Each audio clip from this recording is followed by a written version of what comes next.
नमस्कार मित्रांनो, मी गणेश वानकर इग्नाइट अकॅडमीच्या या प्लॅटफॉर्मवर मी तुम्हा सर्वांचे स्वागत करतो। आरआरबी ग्रुप डी 2025 परीक्षेसंदर्भात एक नवीन अपडेट आलेली आहे। याच्या जाहिरात आता कधी येणार आहे, नवीन तारखा जाहीर झालेल्या आहेत आणि या दिवसापासून तुमचे फॉर्म सुरू होणार आहे।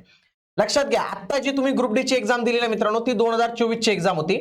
आता जी जाहिरात येणार आहे तर ती 2025 च्या एक्झाम साठी येणार आहे। 2026 ची जाहिरात तुम्हाला या वर्षाच्या शेवटी जी आहे तर ते पाहायला मिळणार आहे। म्हणून मित्रांनो, ग्रुप डी ला एक चांगली संधी आहे। दरवर्षी आता फिक्स ऍडव्हर्टाइजमेंट रेल्वेच्या येते, म्हणून अभ्यास करणाऱ्या उमेदवारांना एक चांगली संधी आहे। तेच ओळखून आपण एनटीपीसी आणि ग्रुप डी विद्यार्थ्यांची मागणी होती आणि हे गृहीत धरूनच आपण एक कॉम्बो बॅच या दोघांसाठी एक लॉन्च केलेली, म्हणजे दोघांची तुमची तयारी होऊन जाईल। काहींच्या दोघांच्या सिलेबस मध्ये फक्त जनरल सायन्स आणि थोडासा फरक आहे, तर तो सगळा याच्यात तुमचा कव्हर केला जाणार आहे। परीक्षा मराठीत होते म्हणून ही संपूर्ण बॅच मराठीत असणार आहे। नोट्स पण तुम्हाला मराठीत मिळतील। 1999 एवढी फीस तुम्हाला इथं पाहायला मिळणार आहे।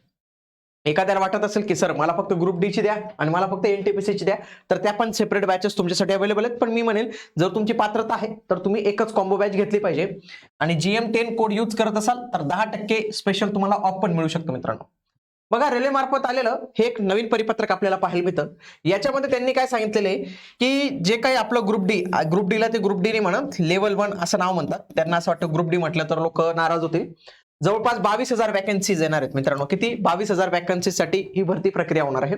18 ते 33 वय, 18,000 रुपये इनिशियल पे। ठीक आहे, आता जेव्हा जाहिरात कधी येणार होती मित्रांनो, 21 तारखेला आपली जाहिरात येणार होती। लक्षात घ्या, 21 तारखेला जाहिरात येणार होती। 27 डिसेंबर 2025 ला त्यांची पेपरमध्ये जाहिरात आलेली आहे। पण आता 21 ला जाहिरात न होता ही 31 ला येणार आहे। किती? 31 जानेवारीला येणार आहे।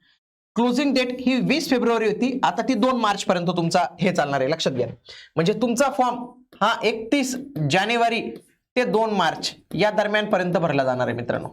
31 जानेवारी ते 2 मार्च या दरम्यान, म्हणजे 30-31 ला तुमची संपूर्ण जाहिरात येईल। 31 ला फॉर्म सुरू होईल, 2 मार्च पर्यंत तुम्हाला फॉर्म भरण्याची मुदत मिळणार आहे। थोडी एक्सटेंड होते, दरवर्षी एक्सटेंड होतेच थोडी, तर तो काही इश्यू नाही, पण तुम्हाला बरोबर 1 महिना बरोबर भेटणार आहे, त्याच्यामध्ये करावं लागणार आहे। आता तुम्हाला याच्यात नेमकं काय करायचं मित्रांनो, मी तुम्हाला मागे पण एक गोष्ट सांगितलेली होती की आता जर तुम्ही फॉर्म भरत असाल तर या काही गोष्टी तयार ठेवा। मेन म्हणजे डॉक्युमेंट संदर्भातला सेंट्रल कास्ट सर्टिफिकेट। बघा, मी व्हिडिओ पण बनवलेला आहे, 7,000 उमेदवारांनी पाहिलेला आहे, तुम्ही ही बघावा। सेंट्रल कास्ट सर्टिफिकेट आत्ताच तुम्ही जे आहे तर ते काढून ठेवा। त्यानंतर रेल्वेमध्ये सर्वात जास्त पगाराचं पद कोणतं आहे, रेल्वेमधली सर्वात बेस्ट पोस्ट कोणती, असे अनेक व्हिडिओज आपल्या या चॅनलवर येत असतात मित्रांनो, म्हणून तुम्ही हे चॅनल जॉईन करून ठेवा।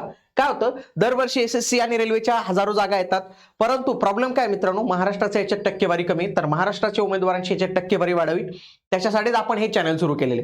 याच्यामध्ये तुम्ही बॅच नाही घेतली तरी चालेल, तुमचा अभ्यास जर चांगला असेल तर, पण फक्त तुम्हाला अपडेट्स व्यवस्थित मिळावे, तुमचा अभ्यासक्रम या चॅनलच्या माध्यमातून कव्हर व्हावा, मागील वर्षाच्या प्रश्नपत्रिकांचे सोल्युशन तुम्हाला इथे मिळावं, या सगळ्या गोष्टी घेऊन आपले हे युट्यूब चॅनल आहे, तर तुम्ही हे आजच जे आहे तर ते जॉईन करून ठेवा। आणि जे काही नवीन उमेदवार असतील, ज्यांना वाटत असेल मला एक चांगली तयारी करायची, तर ते नक्की आपल्या बॅचच्या माध्यमातून तयारी जी आहे तर ते करू शकतात। भेटूया पुढील व्हिडिओमध्ये, तोपर्यंत जय हिंद, जय महाराष्ट्र, धन्यवाद।